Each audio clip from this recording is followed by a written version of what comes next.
All right, so the division. What do you think about it? I think if it's done correctly, what they previewed a couple years ago now is it will be good if they do it right because the style looks great, very futuristic, and I've always been a big fan of Tom Clancy games, the way their art style and all that. But if they, like I said, if they do it right, I think it'll be a good game. High expectations though. As long as I don't see another Black Ops 3 or into this super far future, I'm all cool with it. Yeah, I'm pretty sure it's going to be styled futuristically, just from the way the map layouts are set on your game. Because when you hit the map, it actually pops up in a 3D hologram format. So it seems pretty legit the way they did it. But I also like the gameplay that they showed off at E3 where they showed the Darkness Zone. That was pretty Hmm. neat. Yeah, that was really cool. Yep. I got disconnected from the servers. I'll just play something. Yeah, just try to restart your PlayStation, and that's another topic that we'll have to talk about. Fucking Yeah. PlayStation. But oh my God. I But I on can't the wait to start playing that beta. I think the beta is in December of this year. Yeah, it's something like that because the game comes out late first quarter next year. Early first quarter next year, actually. Okay. Yeah, I'm excited to play the beta too and see how it feels in the hands, and that'll be my deciding factor if I get it or not. Now, what is bugging me is that GameStop decided that it was a cool idea to have. I think Amazon has this promotion too. It's a $159 version of the game. It comes with a season pass, Yeah. Agent's Watch, a poster, and some art books. I don't know how I feel about that. I think that's a bit going far. That's I kind of have to agree. That's going a little too far. I mean, how much did you say it was? $160 basically for this version of the game. Good God. For okay, so you're saying art books, poster, season pass, and the game. That's it, right? Yep. And an That's Agent's Watch. Replica Agent Watch. I would say 120 at most. I mean, 160. Oh gosh, I don't know if I agree with that. I mean, I That's can understand getting it for like if you like nostalgic things like the watch and whatnot, but hmm come on. I mean, still the price is still a little too jacked up in my opinion. Yeah, it needs to be brought down a little bit lower. Hmm But ultimately, at the end of the day, if you don't want to buy it, you don't want to buy it. I already pre-ordered the regular version. I don't think I'll go with the 160 version. hmm Maybe unless I find it on eBay or something like that. Yeah, but even then, you'll probably find them way jacked up to like 300 bucks. Yeah, because you're gonna be like, oh, it was limited edition, and you should have grabbed it when it first came out. Like, okay, Hmm whatever. You can keep your. I think they're doing that with Destiny right now as well, where on Destiny the limited edition is what, $80, even at GameStop. The GameStop edition, in my opinion, is the best buy you can possibly buy. Even though it's rebuying content, you still have you still get physical goods. Like you get the replica hmm strange coin, you get Cade Six's notes, and you get early access to some Vanguard weapons. If Yeah, you get early access and all that. That's another thing. The way they did the release, the initial announcement of Taken King, I didn't like the way they did that. Yeah, same here. They like first they um they decided that in order for you to get those exclusive in-game items, you have to rebuy content, especially for the digital edition. Hmm And now what I liked is that they decided to offer it as an upgrade bundle. Like you can take your regular version for $40 and Mm-hmm. upgrade it to the digital edition with 20 additional dollars, which is Yeah, not bad, but which is reasonable, but still, I mean, they kind of got a couple strikes with that and doing the Red Bull thing. So, I don't, I don't know. I don't know how to feel about that, to be honest. the Red Bull thing was a bad timing in my opinion. It Really bad time. it was more like, listen, we have this promotion and we're gonna drop it at a certain time, and oh, here comes this big controversy. Fuck, we released it at a bad time. Yeah, I mean, people were already riled up about the E3 thing, and then that hit, and it was a bad move by Bungie. Yeah, it's kind of like when I guess you walk into someone's room and they're having an argument, and you pretty much kind of add fuel to the fire. All you have is bad news. Yeah. Yeah, but I mean, the game looks stellar. I mean, the way they previewed it, it looks good. The new subclasses look good. I didn't like the way they didn't show anything really new other than the subclasses because all the places they were at were pretty much places we already had. So that doesn't give me high expectations of, going to different planets, going different places. Yeah. I personally, the only thing I'm excited for is the subclasses and the Dreadnought. Other than that, I don't know. New enemy types, yeah, sure, that's to be expected in a new game, but Hmm. me having to battle it out with those new enemy types on maps that I've played dozens of times in the Vanguard Dragon or Vanguard Hmm. ROC playlists, eh, I'm not too hyped about those. Yeah, it's going to be a lot of. I mean, it always has been, but it's going to be another grind. Oh yeah. And that's the thing with MMO is like the grind will always be there. Some people are addicted to it, then others will mm, be like, "Well, can I just get this shit over with? Is there like a fast track way?" Hmm. And that's pretty much what Destiny is going to be based on. Like, it's going to be based on grind, a lot of grinding, and just getting things done in a very long fashion. Yeah, just I I won't be able to make a good decision until we get closer to the release and get some of those early access reviews and all that. Because hands on is gonna be the big determine like determining factor. Well, there's one cool thing Bungie has announced this week. They have announced that they will be having their official Bungie Day on the 7th of Yeah, this month. I heard about that, and you know, uh, Negative and I were in a party, and he told me that I have to get on that day with him. I was like, okay, and I didn't know anything about it, and I guess it's National Bungee Day now. Apparently, Bungie will announce a few things, but it will when you're on that day, they will be telling you how to earn a exclusive in-game emblem, and Hmm. it will allow you to get legendary status, quote unquote. Yeah, that's what I heard.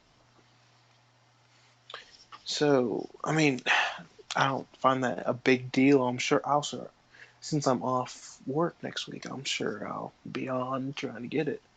But whoopee, To be honest, I don't know what Bungie means by legendary status. Like, same. is it that we get just the cool in-game emblem? Will we have like I don't know, bigger says in the community? What? Yeah, I would. I I can't think of anything they could do for us. It's just like, okay, you gonna put legendary next to our name or something? But it's a cool emblem. I don't mind like actually. trying to earn that emblem because it's something a lot of people don't have right now. Kind of like that the PvP emblem that you get for going against the developers. Up to Hmm. now, I haven't went against any of the developers, so I don't have that emblem. Not even they play their own game. No, they do, but it's just that they're so hard to find.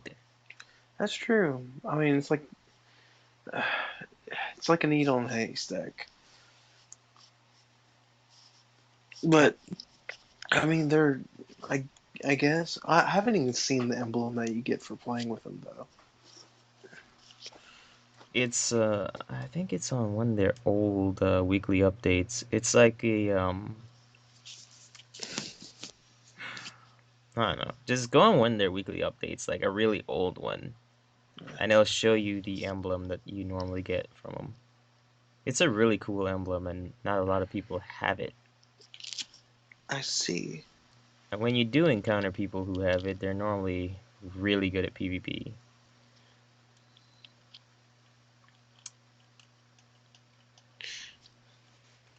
Hmm. Let me see. Haven't even looked at this week's weekly. The funny thing is, we have strayed a long way from our initial topic, though. We have, but I mean, there's a lot of topics. I mean, yeah. I mean, back on the division. I mean, what do you think of the preview and all that the demo they showed off? It was okay. I wish, to be honest, I wish I was at E3 so I can actually get to play Mm-hmm. that hands-on demo, because I have no idea what to expect. To be honest, I feel like it's gonna be a general another Tom Clancy game where it's like you have to be very strategic on how to Mm-hmm. play. Otherwise, if you just rush out in the open like Call of Duty, there we Mm-hmm. reference to Call of Duty, you're gonna get killed very quickly. You can't like tank all the bullets and be a bullet sponge. You're gonna die really quickly. Yeah, I'm kind of expecting it to be a mix between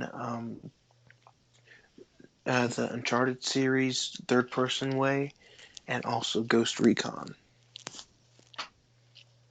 No, there's only one thing I think Ghost Recon Wildlands might do this, but hopefully they do like what they did in Ghost Recon Future Soldier, which had the gunsmith.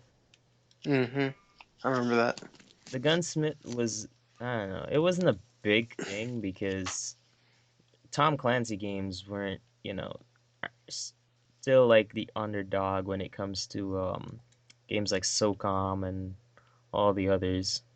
Because SOCOM was pretty big and people still want that to come back. It's just that we haven't heard a lot from them in a Mm-hmm. while. Well, wasn't there talk of about SOCOM early last year? Yeah, they did show off like a SOCOM demo. I can't remember what year it was, but it was some time ago. I can't remember, but Mm-hmm. they canceled it, and I Yeah. don't know why. They just they just said no, we weren't doing that anymore. Mm-hmm. And I was really disappointed because those kind of tactical games where you have to think before you actually do and not be like a human bullet sponge like Call of Duty Mm-hmm. and take all these bullets to the head before you actually get put down by someone else is actually pretty good. Oh man. Now, since you mentioned Call of Duty, Black Ops 3 will be coming out this year. Will it be good or not?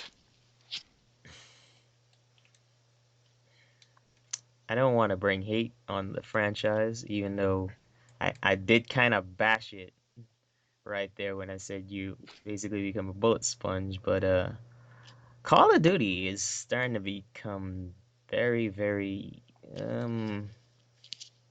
bland. Agreed. I agree, wholeheartedly. But I'm kind of hopeful for Black Ops 3 because I've always enjoyed the campaign in the Black Ops games because they've always been a step above the others. Um, it's if they do the campaign right, I will probably get it just for that. Maybe play some multiplayer. Of course, play zombies because I'll spend hours of that if I do get it. And that's what everyone looking forward to. Going back to the root, like the main roots of Black Ops is zombies. In my opinion, zombies and possibly campaign are the only things that are holding up this franchise True, at very this true. point. Like from what I saw from like the multiplayer stuff, it doesn't look Mm-mm. anything innovative. It looks like the same old. And it looks like they almost tried to copy Destiny I was about to say and they try to copy Titanfall. Destiny. Yeah, because they added those characters now instead of having your own person, you have these characters that are specialized in each weapon. I'm just like, really? Just like Destiny all over again? Yeah, I preferred, I enjoyed Call of Duty when you were that lone soldier playing in like the random soldier just playing in a team filled with six Mm-hmm. players and you just go around stomping everyone or you go around and have fun. Mm-hmm. I Now agree. it's like you gotta pick a character from the campaign. I don't want to do that. And then Mm-hmm. on top of that, they have special abilities that are unique to them. And I feel excluded. Like, can't I just be who I want to be and just do what I want? I don't want to be like these specialist characters. Yeah, they're really pushing that too. I was watching the interview and just like, oh, you could be this, you can do this with this character. It's like, I don't care. I want to have my own, style of playing. Don't want to be set in a category. But what was funny is that they have ripped off Tom Clancy's Gunsmith and put it right in the game, and no one noticed. Like everyone just embraced them. Well, Hmm. to be fair, that idea has been floating around for a while now. Yeah, I mean that idea of being that gunsmith like customization has been. I mean, they talked about that a while ago. But what I like with things like the Gunsmith is that it gives you a lot more variety than when you had just plain old stock weapons. Mm-mm, Because I true. think with the Ghost Recon's Gunsmith is that you had about like 2,000 different customizations for like one gun, which was insane. Because half the time you were trying to pick armor piercing rounds because those were OP, or you're trying to make your Hmm. sniper fully automatic or shoot faster. Hmm. And now they brought that same feature into Call of Duty. I Yep. think the gunsmith might be used to give the game more variety, but at the end of the day, it's whatever makes your gun more OP. That's what's gonna drive a That, lot of people that to play that's multiplayer. what's gonna matter to people. Yeah. And it's like MW2 days. Everyone knew to run the UMP and I mean, your certain set of perks and FMJ. I mean, that was just the thing. And now everybody's going to be doing the same exact thing. Yeah, but hopefully you know, they have more like more diverse things. Like if you decide to put on I don't know, what's the new perks that'll make your guns more like the new attachments that'll make your guns more OP, but if you do decide to do that, maybe there's a trade-off. Like you become slower or your bullets fire a lot less, or maybe they become more inaccurate. Yeah, there should be a negative effect to what you choose. Like you're saying, slower or whatever. Because even if like they limit range and whatnot, just like I've been saying with in Destiny with hand cannons, people can make up their own range. They can make up Hmm. their own range values. All they have to do is make sure that they aim it correctly, and range is not a big deal. Even if they do nerf range to like the drop off damage is maybe like half or whatever, people will still make up their own range values and it can Hmm. still work. They'll still improvise, they'll still wing it. Because What did they do to the hand cannons the last time in Destiny? I think they nerfed them, right? Where Yeah, they nerf I think stability. If I can't remember what they said. That was one of their weekly updates. But I mean, I agree with the range thing, and I mean, look at the Hawk Moon. It has crazy range. Hawkmoon, Thorn, TLW, those are all outstanding Crucible weapons in Hmm. Destiny. Hawkmoon and Thorn are your range. Well, Hawkmoon's definitely your range. Oh yeah. Thorn is your medium range to long range engagements, and last word is medium to close range engagements. And those Hmm. things just dominate Crucible. I Oh don't care yeah. what other gun you, unless you're running shotgun or a sniper at long distance range, you are not gonna beat any of those weapons that I just mentioned very easily. Yeah, very true. And while we're on the subject of Destiny guns, do you think they will ever even out the guns to the right amount where people will actually use something else other than, your few hand cannons and like your one auto rifle? Like if someone runs Red Death, everyone else on the team uses, uh, let's see, Word of Crota or Last Word or something. No one else. There's not very diverse, classes with guns. It's crazy. That's been a problem forever long with Destiny Crucible. At Hmm. one point, the auto rifles were super dominant with like things like Suros, um, Monte Carlo wasn't really dominant. Uh, Vex Class and things like that. Those guns were dominant at one point, and Hmm. then they realized that they were super OP, and then they nerfed them. Now the Vex kind of shoots blanks, and the Suros is practically useless. Hmm. I It's. mean, it was nice to see the Suros a little bit useless, but you opened up the door to another monster, which is Hmm. Thorn and Last Word. Because after you nerfed auto rifles, you buffed hand cannons, and now the hand cannons are OP as hell. Sure. And even though they nerfed shotguns, where I think the fall off damage is pretty high, they're still a one shot kill, no matter, well, from medium to close range. And with things, perks like shot package, rangefinder, Hmm. those just, I don't know. They need to take them out the game at this point if they want shotguns to be fair. Yeah, but in my opinion, shotguns. I mean, if you have somebody running up on you in a shotgun, it's gonna kill you. But just the one thing they need to fix is the range on them. Because, I'll be walking around a corner and there's a guy way out there. He pulls out a matador and just kills me from crazy amount of range. I'm just like, dude, you seriously?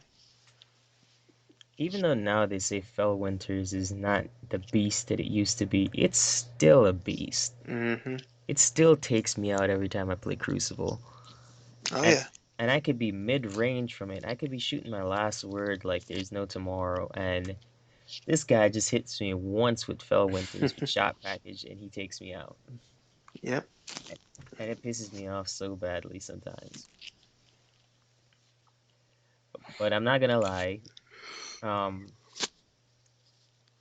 Last word, Hawk Moon, Thorn. Those guns are ridiculously powerful, and Mm-hmm. they kind of do need a little bit more of a nerf. Maybe a 15% decrease in damage or 10% because I don't want them to be completely useless, but at Yeah. least give them a bit more time before you can actually kill someone. I And mean, it's not like, oh, he appears right in front of me. I can like gun him down really quickly. yeah. I'm not gonna lie. I use the Hawkman every game, because two hits in the head, someone's dead. Because you get your three lucky bullets that do extra damage out of the 13 you get. So I'm not complaining, but Uh, I love using it, and if they do make it completely useless, I will be a little upset. And then two, on top of hand cannons, they need to make everything else usable. Yeah, true. If you just nerf hand cannons and don't work on the other guns, that's an injustice to everyone Mm-hmm. else who owns other weapons because after you nerf the hand cannons, then what? All we're left with is shotguns, and that's Yep. pretty much what everyone else is just going to use. Shotguns and Gallahorn. Yeah, or Universal Remote and Fellwinters. True. As long as you can get that one shot kill, you're happy. So they Mm-hmm. need to maybe buff auto rifles a little bit again, make the source a little bit more relevant. Maybe do some work on pulse rifles a little bit. Mm-hmm. I mean, they did buff pulse rifles, but Yeah, they did. they need to maybe help the lesser exotic ones like red. Well, not red death, but Like I don't know. Oversoul Edict and those guns, like Yeah, those. make those at least a little bit more user friendly and Yeah. buff scout rifles at least. Make them a decent kill in the Crucible. Yeah, if they pump scout rifles, I would use those like crazy. I know the Scholar's a damn good, decent scout rifle in the Crucible, but Mm-hmm. it still has a slow ass fire rate that Yeah. pisses a lot of people off. So a lot of people don't use it. But yeah, at least make some more pulse rifles like with full auto and some more enticing perks that will Agreed. allow people to actually use them. Because right now it's just the world of the hand cannon or the rise of the hand cannon. Mm-hmm. That and the shotgun, and they definitely need to nerf the shotguns again. At least don't allow them to have shot package. Wow, man, I keep getting a DNS error. PlayStation. Speaking of that, let's. This is turning into more of a podcast Yeah, it really is. instead of an actual. You know what? I'm just gonna freaking call this a podcast. It Why makes not? more sense because there's so Yeah, many topics we could talk about. true. Agreed. But yeah, PlayStation Network. For one of the top gaming consoles out there, PlayStation doesn't seem to do a very good job when it comes to making sure their network is always up and running when it needs to be. Yeah, I mean, and this is a big holiday weekend, and they're letting it, have this kind of trouble. It's like it feels like I should just not get on my PlayStation when it's a holiday because it's gonna be down. Yeah, because I think what was the last major holiday this crap happened? Christmas. Yeah, they had that big DOS attack, and that ruined a lot of Sony. Mm-hmm. Uh, it just shot their credibility in terms of their network. A lot of people didn't like the fact that I just went out and bought this PlayStation this holiday season and I can't get online. Like that is a real Mm-hmm. bummer because that's primarily why a lot of people buy a PlayStation. They get online, play with friends, have interactions. Mm-hmm. They don't want to have to be stuck on the solo aspect of things, especially since a lot of games now are heading into that era where you pretty much require online play. Like Destiny won't even let you play the game unless you have the internet up and running. Oh yeah. Well, see, that's the crazy part. Everything Xbox One did when it was announced about not having a disc driver and all that, so you can all your games are online and blah blah blah. See, even though we made a big deal about that, and then PlayStation came back, it's like we will have real games and all that crap.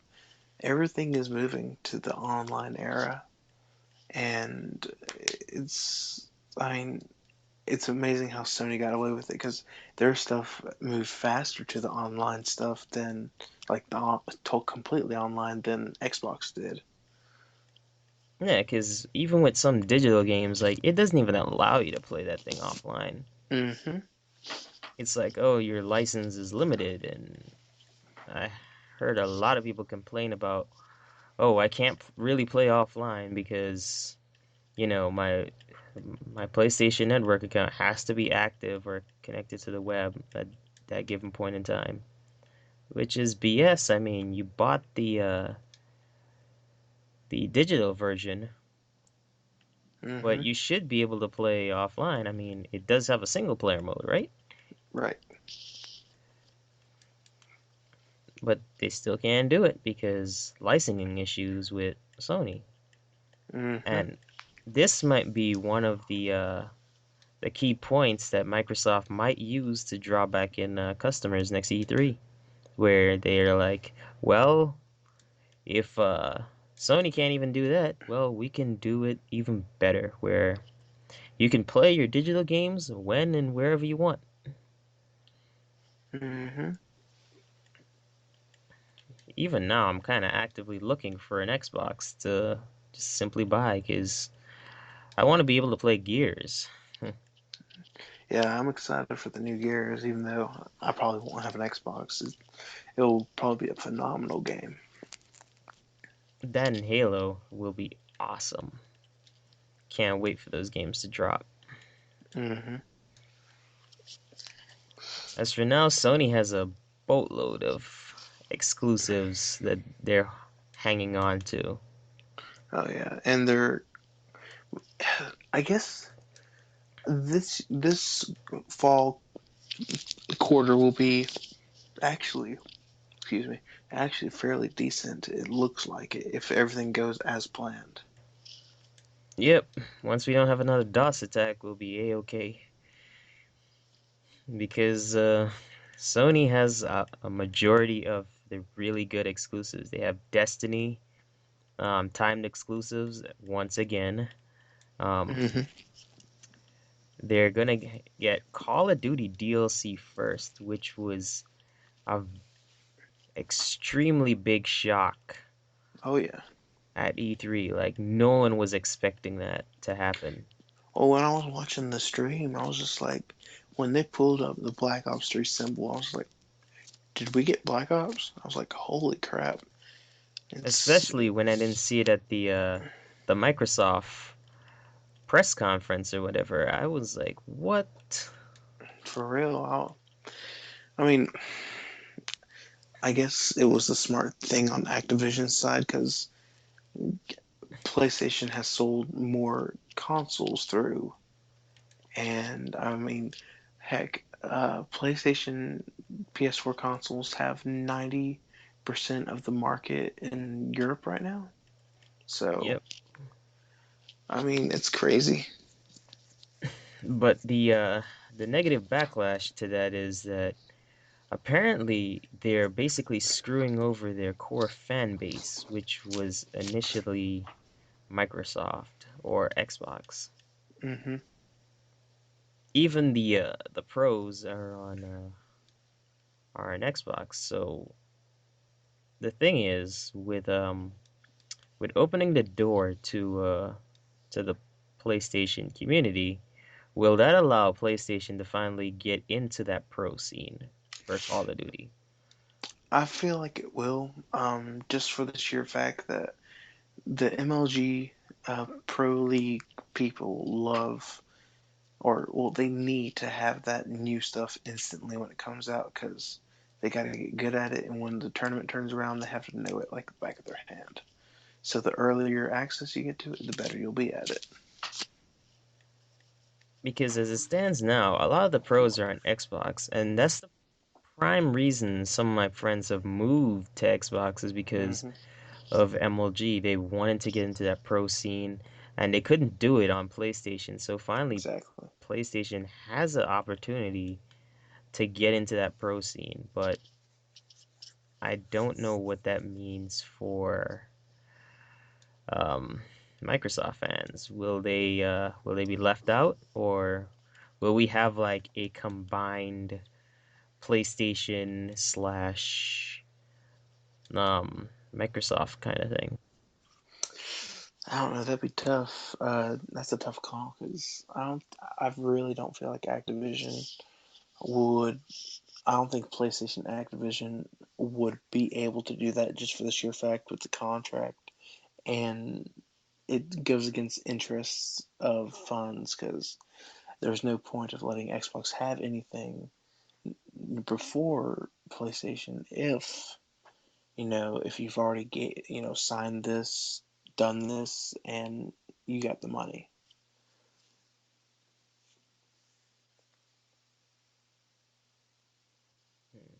True. But this this kind of move kind of is boggling because this move for Sony took them 10 years to do, which I applaud them for being persistent on acquiring the exclusive rights Hmm. to getting DLC first on PlayStation. But now that kind of brings about a negative thing where you're basically saying screw you to the initial fans that you've built up and the initial trust that you built off of Microsoft. Hmm. And now the pros are gonna have to, because when it comes to Call of Duty championships or Call of Duty LAN events, they can't say that this year they're gonna be supporting Microsoft Hmm. anymore because they're doing an exclusive deal with Sony, and that'll be counterintuitive. So basically, they're gonna have to start moving the pros onto PlayStation. And I Hmm. don't know, will that actually topple the pro scene? Will the current pros that we have now, like Optic Nade Shot, Optic Scump, all those guys, will they get toppled by new and uprising stars? Because those guys have huge fan bases. Hmm. And now that PlayStation has what's it called? Has the exclusive rights this year to Call of Duty, and it might. This is purely based on speculation. They might decide to allow PlayStation users to finally be able to play in their pro scene. Hmm. Uh, I mean, I think that would be really cool if that did happen. Uh, just from a realistic point of view, though, I don't think the transition will go over very smooth. I do think though that pro gaming has the door has finally been opened for pro gaming for PlayStation, and I think it will be interesting to see how it goes. Because for a long time now, I have been, trying to advocate, trying to preach that PlayStation does need a pro scene. There are a Hmm. lot of competitive players on PlayStation who are dying for a shot to get their hands on Nate Shot's seat, or dying for a shot to actually play against these pros and show their true colors instead of having to swap platforms. And Hmm. finally, they have a chance to do that. But I don't know how well it will go over with the current pro scene, because the current pro scene is pretty tightly dominated right now by Hmm. Xbox users. So I don't know how well it'll go.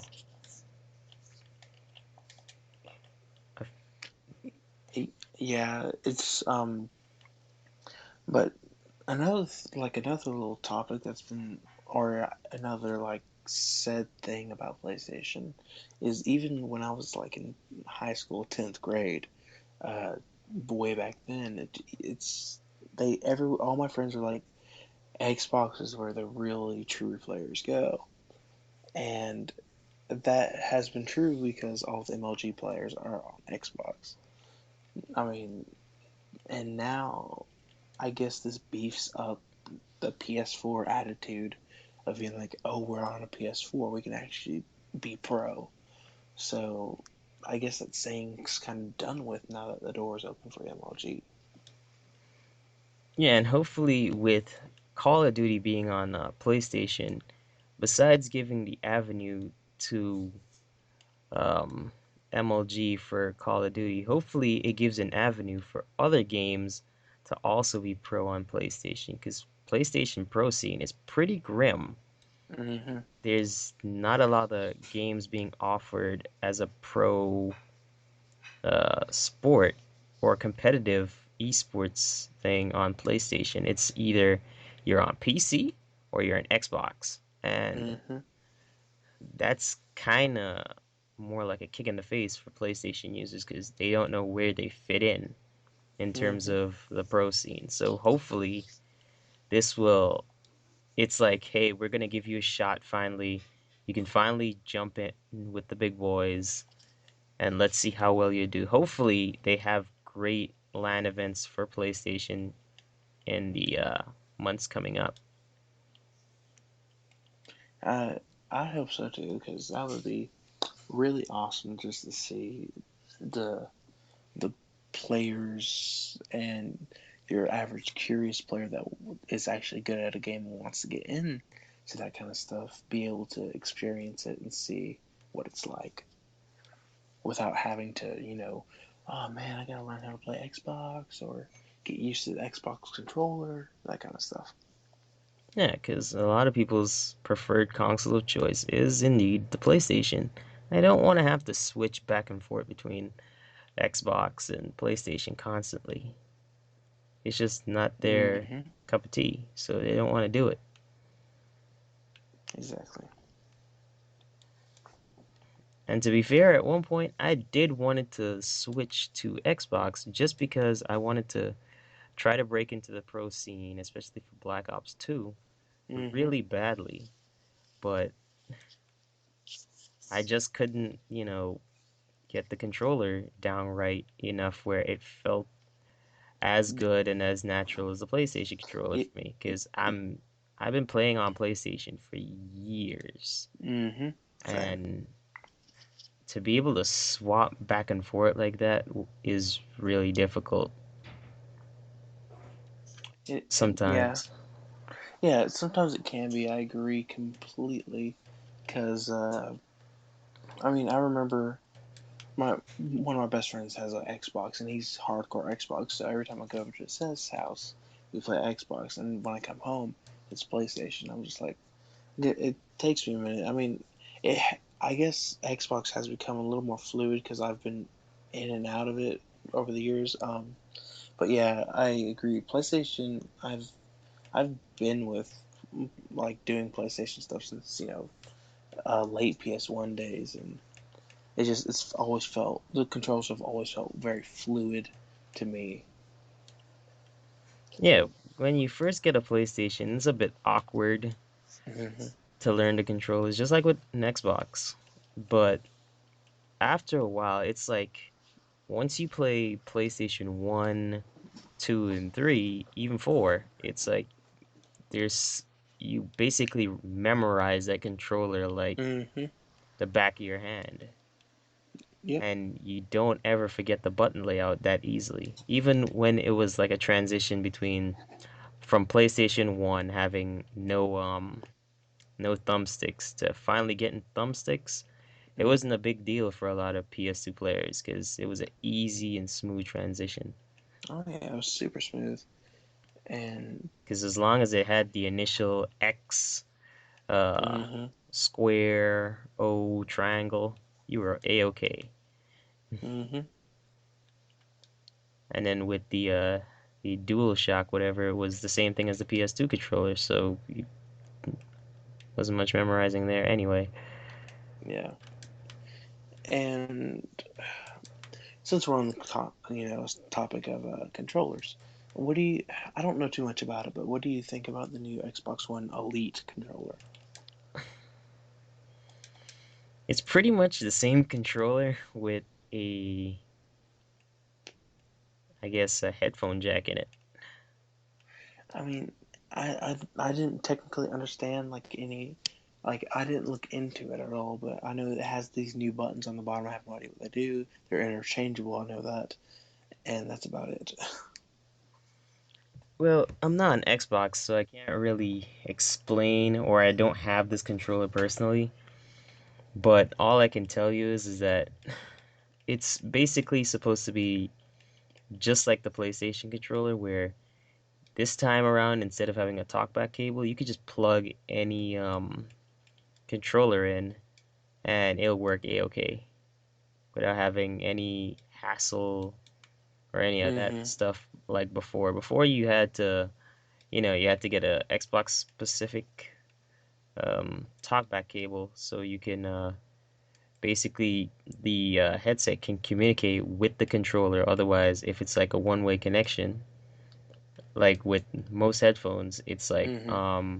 where do we go from here? Or you can only listen in, but you can't talk, Yeah,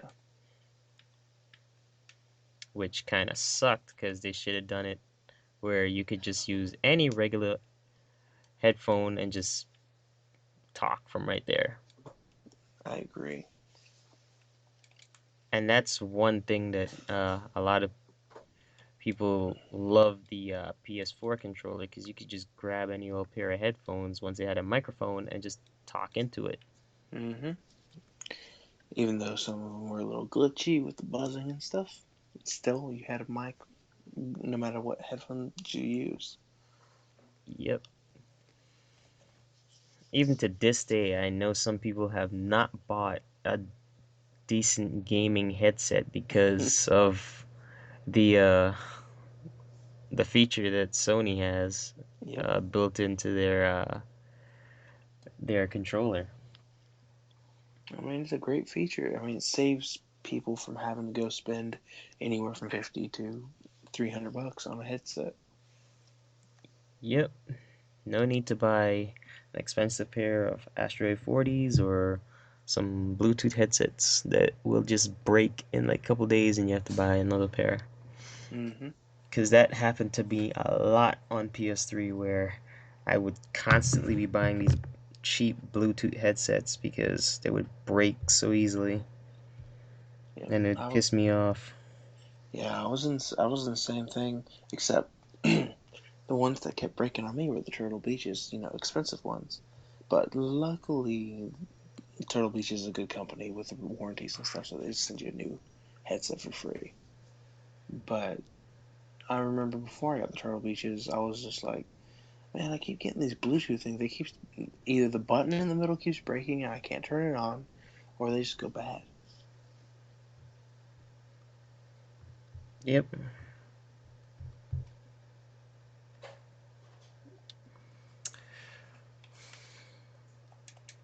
But now, without any further ado, back to PlayStation's security issue and how they can improve on that. Oh man. Well, for one thing, they need to do something about people DDoSing it like crazy. Maybe they need a better response team, kind of like what Microsoft has.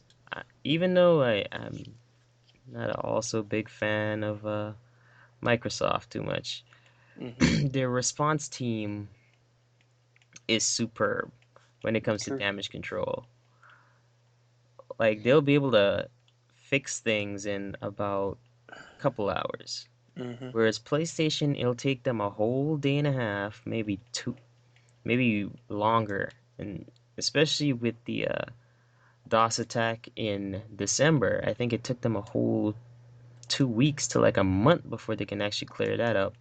And then you Mm-hmm. actually had to use a special Code they code changed. Yeah. which allowed you to directly connect to PlayStation servers, which a lot of people still couldn't get on because it would still not work sometimes. Mm-hmm. So ultimately, a lot of people ended up playing their games like mid January.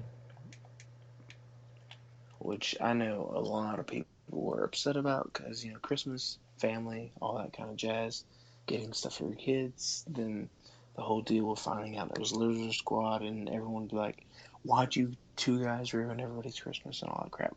But anyways, I mean, yeah, that was a big deal, but I mean, how many times has this happened now? It's happened too much for a company to be like, "Oh, sorry," you know. Especially that one time it was down for a month or so. Back in 2013, 20, I think it was 2013 when it happened. Oh, when And that big DOS attack happened oh yeah, and it on was PS3, and they, for compensation, what they did was they gave like a week or a couple days of PlayStation Plus membership. and three free games, which Uh, were I think the games were Little Big Planet and two other ones I can't remember, but I was able to get all three because game sharing was still active back then through going on people's profiles. I think you could Uh, only pick one out of the three, though. yeah, you could pick one, and I got the other two through some other way, but I mean, I don't think that was enough compensation in my opinion. But even though back then the online was, I think PlayStation Plus was still fairly new. So, Oh yeah, PlayStation Plus was now breaking out the nutshell. You know, hmm at that point, it wasn't a big deal because PlayStation 3 was pretty much free. yeah, Like which getting was online, amazing. that's one another big selling point for Sony. Like free internet? Damn. I don't need to Have a gold pay membership. Xbox Live. I don't need to deal with all this crap. hmm So I'm just gonna get on a PlayStation 3. It's free. If it goes down, I don't really have to complain much because it was free. hmm But all in all, it's great service and it's free. Yep. I mean, even I think people were really forgiving, even when PS Plus came out, because you still have the option of playing I think a few games without PS Plus, just a couple. Um, and you can still access everything, Netflix and all that. Uh, Actually, I think you were able to play every game that was a first party title without PS Plus. hmm, It was only until PlayStation 4 then they decided that PS Plus was a mandatory thing. yeah. But even now you can still play a couple things without PS Plus, can't you? Yeah. You, Exactly. People were really, like I said, they're really forgiving. And uh, I guess what was also a big winning, like, big point for Sony was when it first came out that you were still able to use, not when PS Plus came out, but when PS4 came out, you were still able to use Netflix and stuff without PS Plus. When Xbox One first came out, you were not able to use Netflix without a gold membership. can't you use Netflix without Plus membership now? Yes, you can do that, but when Xbox came out, you were not able to have Netflix without a Xbox Live Gold membership or whatever membership you chose. But they Alright. they fixed that real fast. After a while, they were like, well, basically, we're paying subscription to Netflix, and then we have to pay you on top of paying Netflix. That doesn't hmm work because we could just decide to cancel Gold membership and just watch it on TV hmm or on the computer. Yeah, I mean, get an Amazon TV and just watch it. Yeah, so I didn't understand the point in, and once again, that's another Microsoft money grabbing tactic hmm that they tried and failed and had really bad backlash because once again they're Microsoft, so they're the Microsoft is pretty much right now the enemy of a lot of gamers out there. Yeah, I mean, first with the disk driver thing, all your games online, then that it really I've actually talked to a few and seen a few just gamers that are just like, once they did that, they kind of lost us. It's just like we looked at PS4, compared it, and membership wise, and all these loops we had to jump through weren't there with PlayStation like it was with Xbox. And then on top of that, the Xbox One was not marketed very well Mm when it first came out. First off, they decided to put DRM, which locked games mm. behind online, which was a terribly bad idea because some people don't have a very fluid or good internet connection all the time. Mhm. Mhm. And if you're gonna do that, especially if you have to pay $59.99 for a game and you cannot play it offline, there's something seriously wrong, That's you're saying. money, money, money grabbing. Especially when it's your money, you want to be able to play that game whenever you want, not when a Mhm. company tells you otherwise. Exactly. Two, And the yeah. CEO of the of or of what's it called? Of Microsoft or of Xbox Xbox, division. the Xbox division basically said if you wanted to play games offline, we have a console dedicated for you, and that is Xbox X 360. 360. That pissed a lot of people off day one. You cannot be marketing something or something new and tell people to go screw off and buy our old system. What is wrong with Mm-mm. you? That was a big no no. I mean, once like I actually watched that one live, and I just like, oh my god, I can't believe they just did that. And I mean, that just, oh, that was a big no no. But then the funniest thing ever to happen at E3 was PS4 Shuhei Yoshida, how to like, I guess, play games on PS4. I think it was. It was just him handing a guy a game. He's like, "There you go." I know it was how to trade in your game. And he just gave it. It was crazy, and Oh yeah, that was the last thing that was the basically the straw that broke the camel's back was mm-hmm, you could not lend or basically if you brought a game over to your friend's house and you decide, hey, you want to borrow my game?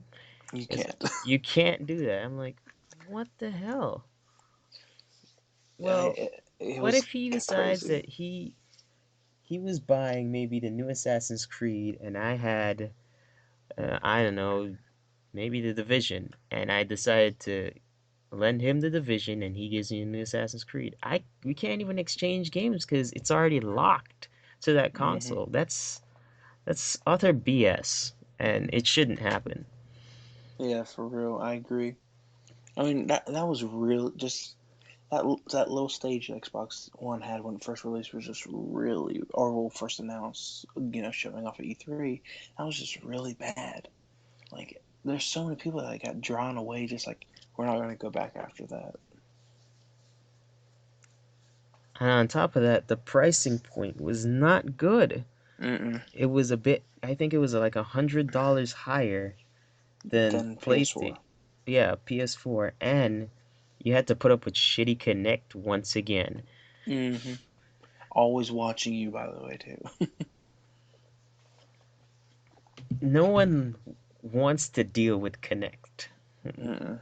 That's one thing Microsoft needs to learn. Like, Connect is not a driving point Mm-mm. for Xbox sales. The cool games are, like Yeah. Halo and Gears. Well, see, they didn't realize that. That's the thing. I mean, they kept coming out with all this stuff. Yeah, you can use your Xbox One as a your TV box and stuff. It's like, no one cares. They want to play games. You do realize when we buy a game system, it's You. literally called game system, not TV, internet, and phone. It's not like we're trying to pay for like Comcast or Verizon internet Mm-hmm. bundle. And that's the thing. Basically, Xbox tried to eliminate the cable service, Mm-hmm. which, in my opinion, that's a big endeavor to try to do with a game console. Yep. Very true.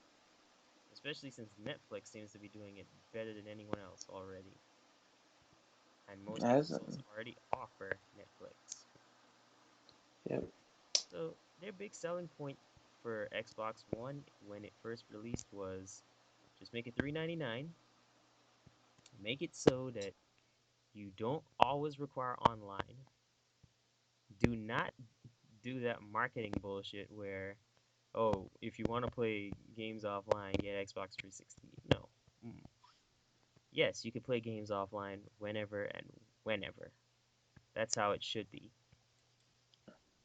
Two, they should have at least, and this is what Sony and Microsoft failed to do, was offer backward compatibility.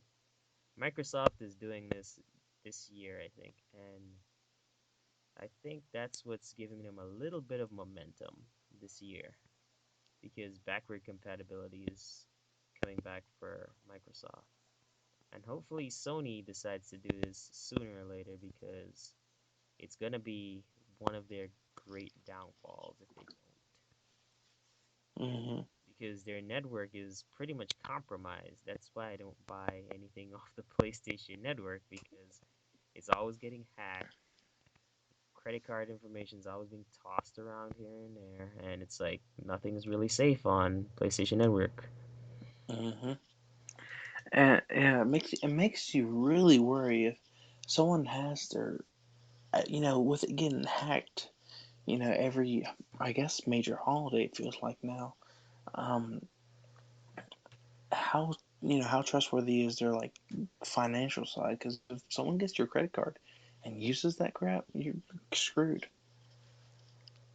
Yeah, even in places like Korea where your social security is pretty much tied into like your credit card information and all that cool and all that stuff. Like Hmm. once they have that, you're pretty much screwed for life because they'll just mess with your entire financial life and not just only your financial life. They can also mess with your social life.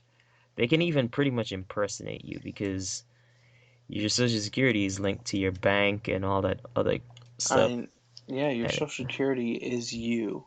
yeah, even in America where you're you can easily find someone's social security through their bank card, Hmm. and you can mess with other people's financial records that way and pretty much garnish their wages and make them go through a lot of debt, which they don't need. Hmm. And which people do that, which is sad. But yeah, it's just the fact that you don't have a service that is so like 100% reliable on the side of Sony and their service and all that is really, bothersome. Especially since we're literally pouring money down the tubes at these game companies. For real.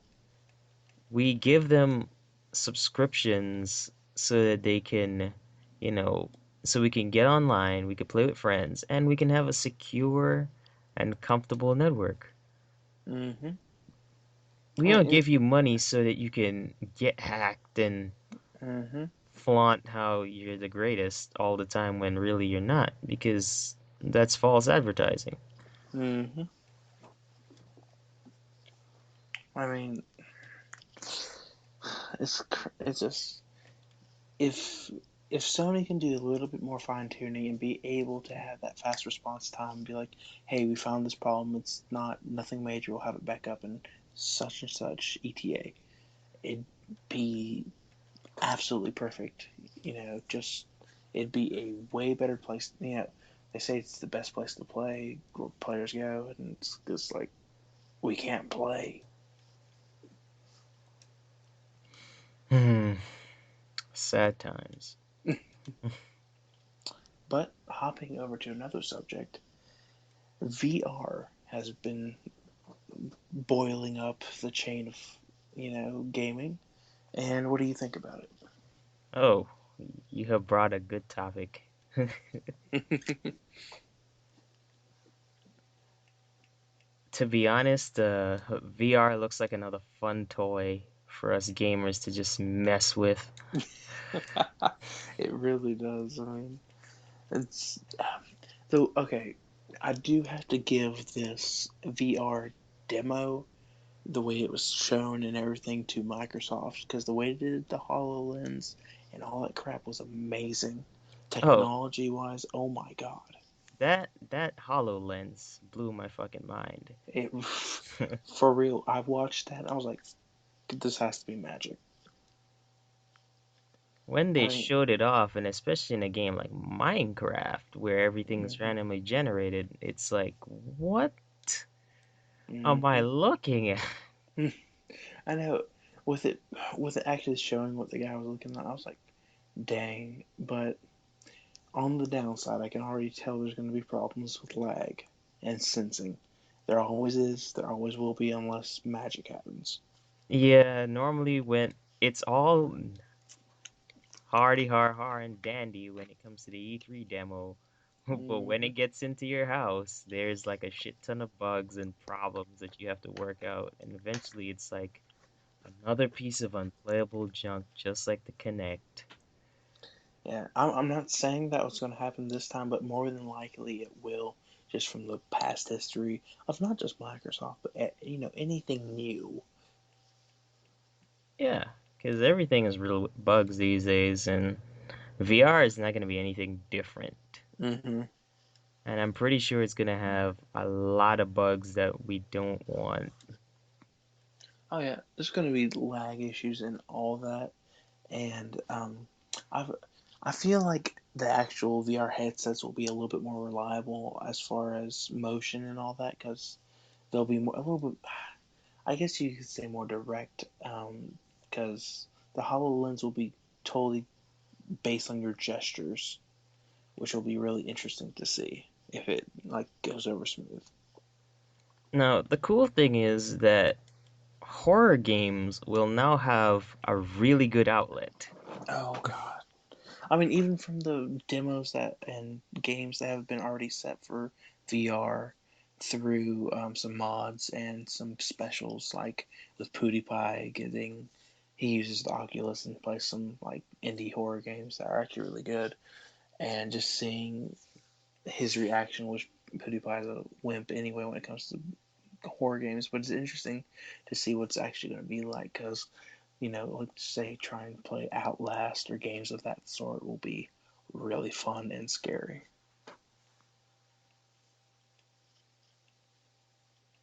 Even that PT demo that Oh, you can't play anymore. Can you imagine mm-hmm, playing that on a VR? Because it's already in first person. mm-hmm. So playing that in first person with that complete immersion is going to be downright scary. Especially if the VR headsets will allow you to actually like if you plug in like headphones and you like literally tune out the world around you, it's gonna be pretty scary. There will be a few pants crapped. Just say it. Because with most horror films and most horror flicks is that when you watch them, you tend to watch them like you watch the screen, but you know that you're in the safety and comfort of your home, so you're not gonna be as frightened. But whereas it's a VR headset, and sometimes some people forget that they're in a gaming environment or Mm-hmm. a movie screen, they're going to tend to freak out a bit more. Oh yeah, there's gonna be some great YouTube videos come out when VR is full on marketing. People buying it like crazy and all that. But as of now, I'm gonna just hold off on purchasing a VR headset because Mm-hmm. the price is a bit steep. They're $200 a pop right Mm-hmm. now. Even Project Morpheus, which is a PlayStation VR headset, is gonna be $200 outright. Mm-hmm. And I think the best VR headset that is going to be dropping besides Oculus is going to be that new HTC headset, which comes out later on this year. I think Yeah, fourth quarter. yeah, I think they said fall or that late quarter, fourth quarter. But it'll be $200. It'll be in 1080p, but I don't know.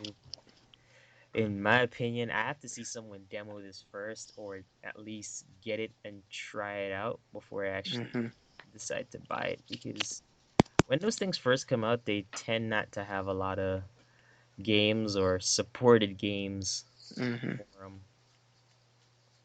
Even with like things like the PlayStation camera and the Kinect, there is still not enough games for them. And Oh yeah. I guess the reason people didn't gravitate towards things like the Kinect and the uh, the PlayStation Eye camera was because, as you said earlier, motion control is we still haven't got that down to a science yet. It's still Mm-hmm. buggy. I mean, still people do motions that freak out the game. Like the game doesn't understand what the hell you're trying to do, Mm-hmm. but that's all part of being human. We can't, be brought down completely by a science. There's still some things about human beings that are a complete mystery. So, and motion control will always be in development Mm-hmm. until we get it down perfectly right, which is probably way late into the future. But for now, VR might be a better option. Mm-hmm. I think it will be, and I think it'll be fun if it does, go over smoothly. Like I said, with the whole motion thing, because I mean, yeah, I would try out the Hololens just to, be totally freaked out by something actually being in front of me. Uh, but oh, that's another topic about the HoloLens. I wonder, will you be able to display on any surface, or do you have to have a certain special surface? Because I saw someone comment on that YouTube video that they just sectioned off for VR, and I was just like, that's actually a good question. Will you actually have to buy a specialized table so you could play? From what I saw, it was a table that they literally put the world display on. Mm-hmm. I don't know how well that's gonna go over with other games Mm-hmm. because even though yeah that's Minecraft and whatever, um, how is to say this will actually work with various other games? Because to be fair, a lot of people were saying, "Oh, that's wall hacks. You can see into the world, which you shouldn't be able to. Should be random and whatnot." But it's just a demo. The glass or whatever. Mm-hmm. But I don't think a lot of games are gonna tend to use that kind of tech because they want to keep it a mystery. They want to keep everything under tight lock and key where you don't peer into the world that easily. I Well, mean, go ahead. I'm not sure. I think but I feel like that kind of technology might be good for something like Battlefield, Mm-hmm. where Battlefield 4 did this, where it had something called Commander Mode, where that was the first introduction of Commander Mode, where it basically puts you in like a supportive role, Mm-hmm. and you control somewhat kind of like kill streaks, like you controlled, uh, I guess I can't remember what it was. It's like ships and whatnot that you can use to change certain outcomes on the battlefield. Mm-hmm. Oh yes, it was introduced then, and then with the hardline, they kind of put it as the hacker. Yeah, Yeah. so you pretty much know what I'm talking about. But Ye- yeah, if they do something like that in Battlefield, even in something like the Division, where it's like, because the Division has, when the Division first demo, they did show something like that in a form of an app Mhm. on the tablet where you can you basically can see like a map layout of where you're going, Yeah, I remember that. Yeah. and then you can basically help your team. It'll basically allow you to put waypoints on the map, like points of interest Mhm. that'll be able to help your team out in game. So if they're Yeah. able to do that on like a grand scale, maybe they bring the map up in 3D, like like in those movies where, or even Black Ops 2, where they show you like the map overview in 3D. That would be cool as hell if they Yeah, did that. that would be really nice to see that map overlay and be able to do that. That's a great point. But I've and Even in games like Destiny, like if you have like a 3D map of say Venus mhm, and you're able to the glass is able to pinpoint where maybe Spirit Bloom is on the map, where a potential loot box might be, or a mhm, dead ghost, or a public or event. yeah, a public event. That would be awesome if they did that. Oh yeah, I mean that would be great. It's it's with those games that would work perfectly, and then there's also the other games that are gonna demand first person, which would be really, real. I think that would be really submersive, really cool. But that kind of takes the support role in console gaming to a whole new level It does. where you literally might want these things to enhance your gameplay as a support character. Hmm. Yeah, I think it opens a door to where support roles can actually be really even more helpful than they are now. It'll be really cool because I mean to be able to actually see what's going on and be able to be like, oh my gosh, yeah, let me help my team do this right here, and it's so accurate. Yeah, like it can give you maybe like in games like The Division, you can have maybe a UAV drone up and it pinpoints where enemy locations are every, I don't know, maybe say every 10 minutes or every 5 Hmm. minutes. Even in Call of Duty, if someone were to be a support kind of role like in Call of Duty, that would be awesome with that kind of technology. Oh yeah, it would.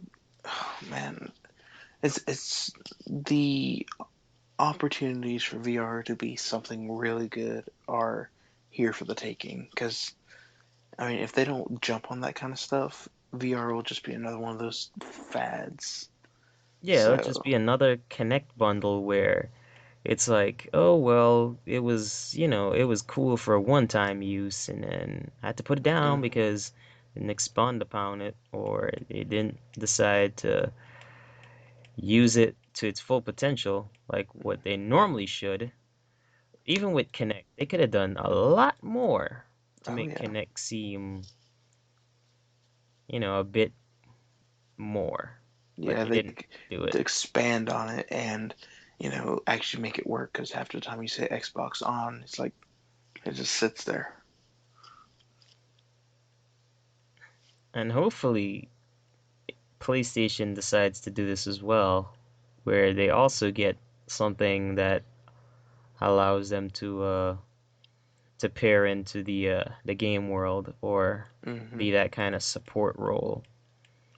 Yeah, because I don't. That kind of stuff won't like the way HoloLens did it with Microsoft. That the way that you're able to do that will not be happening with Morpheus.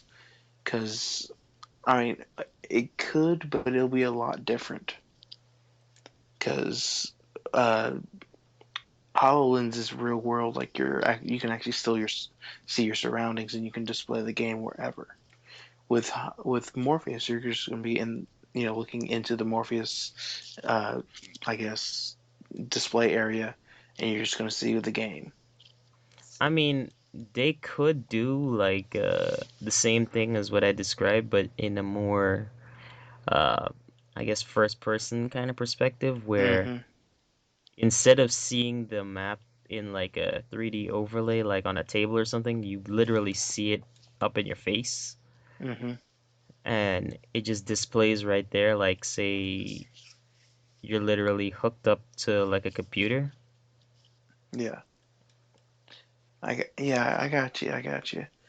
Um, I think I felt like HoloLens when I was watching it. It gave you more of like a like I'm not to like over exaggerate it, but like a god aspect. Like you're looking down above the world and controlling what's going on.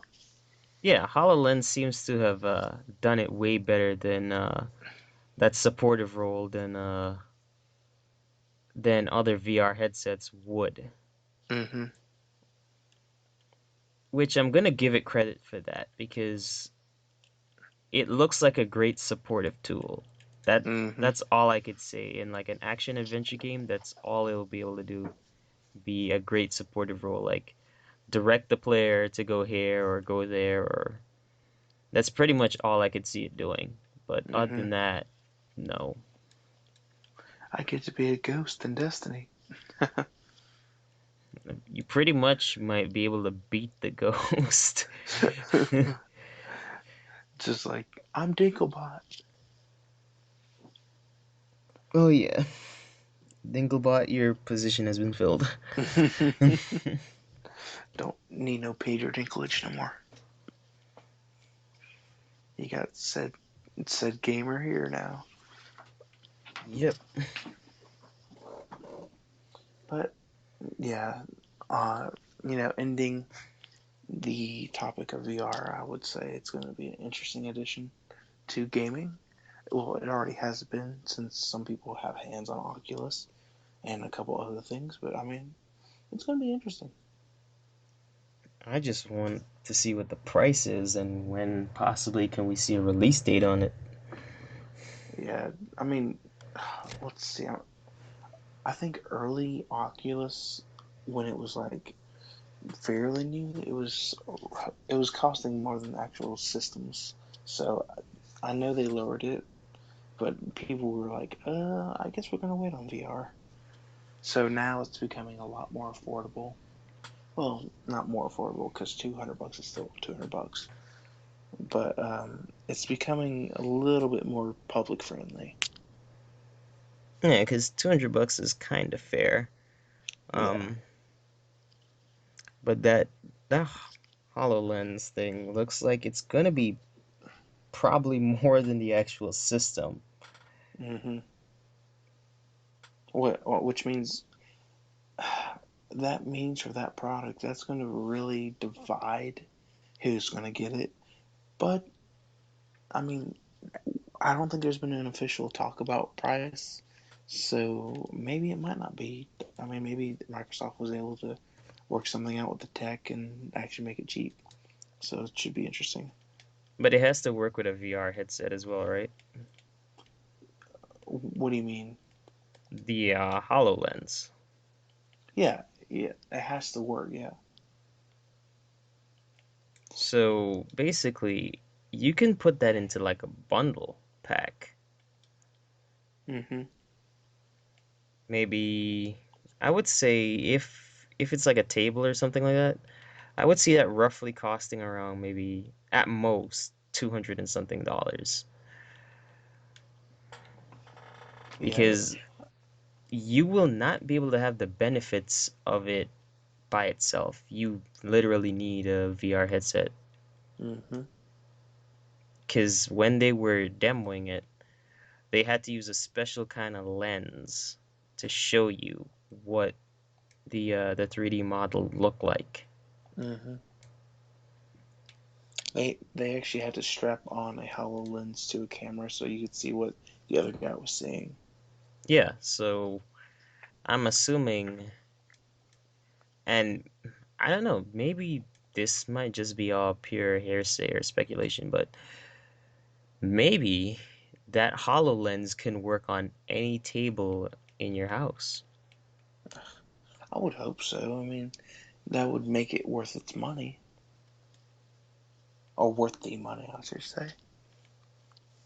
But that would be awesome if it did work with any table in your house, cause or any empty space that you probably have like floating around. Say like this space that I have in my room. I can hmm just literally look down and it will try to project the 3D image of the world or the map layout that I have of the game that I'm in. That would be awesome. I agree. It's always nice to see the bar set high when it comes to technology. I agree. It's It's gonna be big expectations for VR, not just for HoloLens, but just in general. Because even on the PC side of things, um, currently I'm building a PC, and I would like to at least try to incorporate a bit of VR into, playing some PC games. Because trying to play Counter-Strike in VR might be more interesting than playing with a mouse and keyboard. True, it could be. I think it would be, to be honest. Even trying to play something like Destiny in VR might be crazy. That would be really insane to see Destiny, just because of the world and all that crap. I think the scariest thing to do in VR might be blink. People have seizures, man. Just everyone dies. Just because you teleport from one area to another really quickly, it's like, oh my god, what's going on? For real. And as long as VR doesn't get to the point of Sword Art Online kind of crappy, scary crap, we're good. I don't think you'll ever get to that point where it literally hooks up into your brain and you get like total immersion. That's going against a few laws there. that, that would be kind of sick, though. Gotta admit that. Yeah, but human rights, they'll Yeah, blast that thing. true. But anyway, uh, VR will be a very, very fun thing to play with. Yeah, but first, you have to have the just like with any new product, there'll be a lot of people who are stand off by it. They won't want to pick it up because, Hmm. it's a new thing. It's breaking the traditional thumbstick or keyboard kind of thing. Hmm. It's like, oh, it's another contender for my controller or my keyboard. Uh, people are gonna try to push it down, give it bad reviews at one point, but all in all, if it goes over well and it does have more immersion than actually staring at a screen all day, Hmm. it might actually be a good contender against mouse and keyboard and controller. And I don't know, maybe in a few years we might have a total virtual console. Who knows? That's true. I mean, anything's possible. I mean, what now? You got Steam machines are still not really popular, but they're happening. So people are pretty much, you know, having their computer right there in front of them with everything on it. So who knows? You could hook up anything and be completely virtual.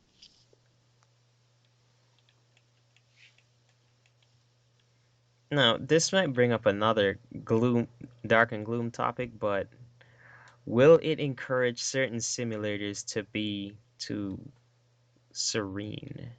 Like, there are these some simulators that are just over the top crazy. Hmm. Oh yeah, there's some crazy simulators that are just like, whoa, get you. Yeah, even that controversial game, Hatred, that was that a lot of news companies were very, you know, Hmm. literally had to stand by their pitchforks because this was just going too far. Because I'm guessing we've had violent video games. Like, there's a lot of violent video games out there at this Oh yeah. point. But that game, the message that it's trying to drive across to a lot of uh, young potential buyers is not a very good one. Mm-mm. That's one reason why a lot of companies don't, or a lot of news, whatever, don't want to stand by it because of the message that it's trying to bring across. Especially the opening cutscene. It's a very Oh, gloomy is opening, and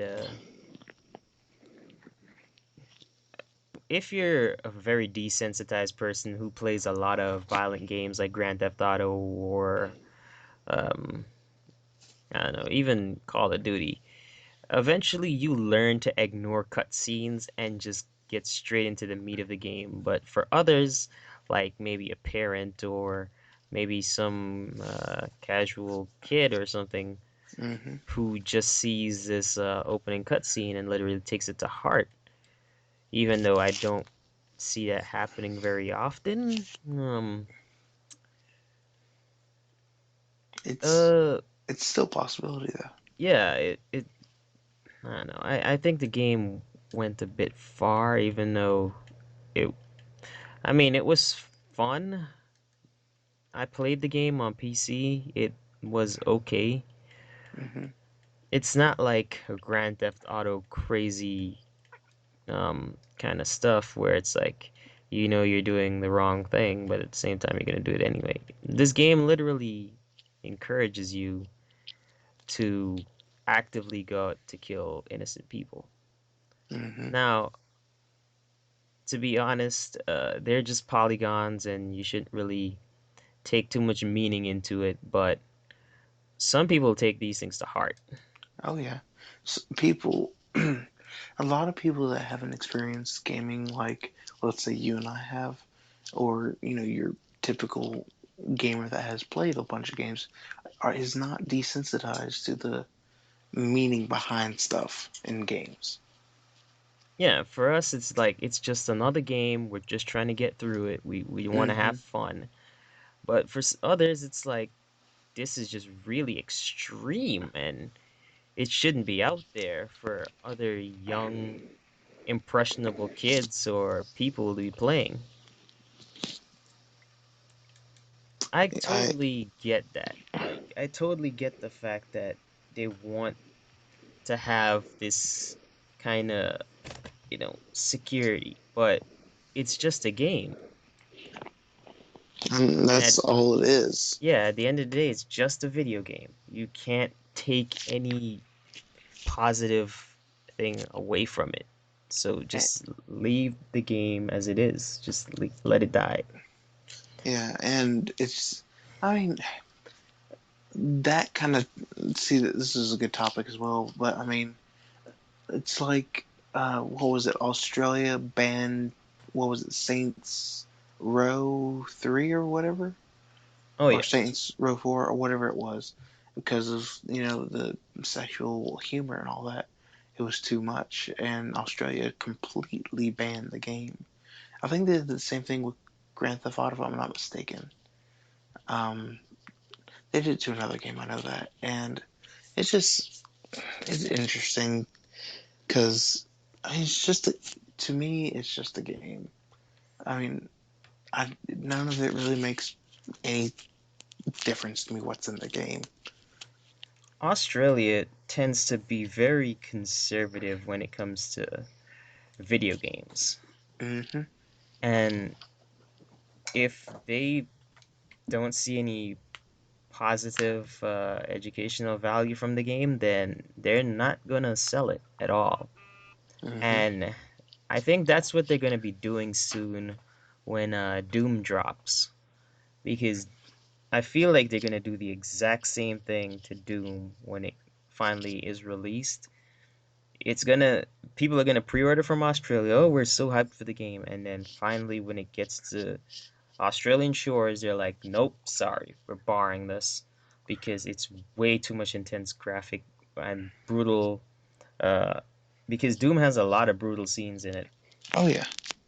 Even from the trailer, it was pretty brutal what they showed, and I have I didn't really, I was actually pretty hyped for the game because I haven't played a Doom game in years, Same. and they finally decided to bring it back because I've been dying for Quake to come to console, and Quake has been stuck on PC, and they haven't updated. Well, they have updated Quake with a few new maps, but it's just Quake Live on PC, and after a while, it's like, dude, you guys haven't changed this engine in years. Like, it's still the same old engine that you had since what? 19 whenever. I want For a real. I want a better, faster pace engine, and finally they did that with Doom, and I was happy. Yeah, I So mean, but yeah, go on. another another thing that Doom's bringing back is the arena shooters, which I'm very excited for because I haven't played one since Unreal Tournament, and I'm I'm so excited for that to be back because those kind of arena kind of go get it games were my kind of style. Yeah, the arena shooter was before Call of Duty's time, and it was one of the biggest competitive game Hmm. types out there, even for casuals. It was very competitive to just get on an arena shooter and try to do your best because Hmm. it was like, oh, you start off with maybe a handgun, and it's like start to fight in 3, 2, 1, and you gotta run around the map scurrying about trying to pick up weapons and get to armor before the enemy team does Hmm. and kill them as quickly as you possibly can. That's one reason I love the arena shooters for that. Now with Call of Duty, you spawn with shotguns and sniper rifles and whatnot. No, I have no problem with that. It's just that now it's starting to get kind of bland, and I want to kind of get back into those kind of arena shooter things. Plus, Doom, from even the multiplayer trailer, from what I saw, it looks like it's going to be really competitive. If you play like deathmatch, it's going to be really insane. Oh yeah, it's gonna be.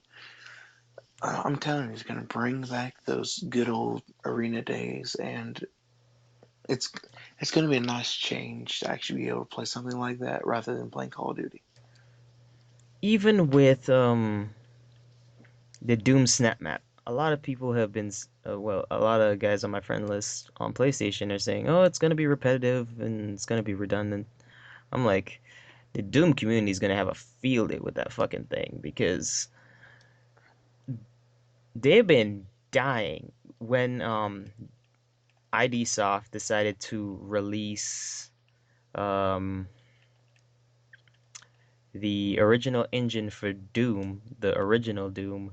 Hmm. Everyone had a field day. Like all the Doom fans literally went out, downloaded this engine, and they're literally speed running the game on Twitch. They have competitive multiplayer game modes and all kinds of crazy stuff. Hmm. And now Doom is basically the foundation of every shooter out there. Doom basically set the bar for every FPS known to man. Even Call of Duty is pretty much a byproduct of Doom. Even though Call of Duty does not have the gore or the demons, it's Yeah. pretty much still a Doom byproduct. Hmm. I mean, a lot of games after Doom that had that kind of shooter style was kind of kicked off by the idea of that style that Doom started. Yeah, where's that first person point of view and you Hmm. basically shoot everything in sight. Hmm. But what I liked with Doom was that it's even when the story was that you didn't your person didn't have a name. You Hmm. basically were sent out to this base on Mars after trying to assault a superior officer for shooting civilians, and basically the people on Mars were doing some kind of crazy experiments, and something happened, and basically demons got released into Hmm. the base, and lo and behold, you find out that you're the only survivor on the base, and the only way to get off the base alive is if you basically fight the Armada of Hell, and that's pretty much how the game goes. A simple but great story. Yep. Very, and I mean that story's so simple, but yet people still talk about Doom, the original Doom today. Oh yeah, Doom has had multiple awards. It's like one of the best um, starter games out there. Hmm. I mean, it's a great game to introduce like somebody that's new to games in general, which is very hard to find nowadays. But to introduce them to that, I was just like, this is like the very first true game that made the big leagues, kind of thing. Yep, and I'm happy that they're bringing it back, and it's coming out this spring of 2016. Hmm. I've already pre-ordered that game, and I want it so bad. It's gonna be so. I have high hopes for it because bringing back a a legendary game like that's gonna be great. I didn't like the reboot of it, the reboot Oh yeah, version. I didn't like that at all. I played it maybe a few hours and I was just like, I'm done with this. But this one looks like it went back to the original roots of Doom, and it Hmm. even has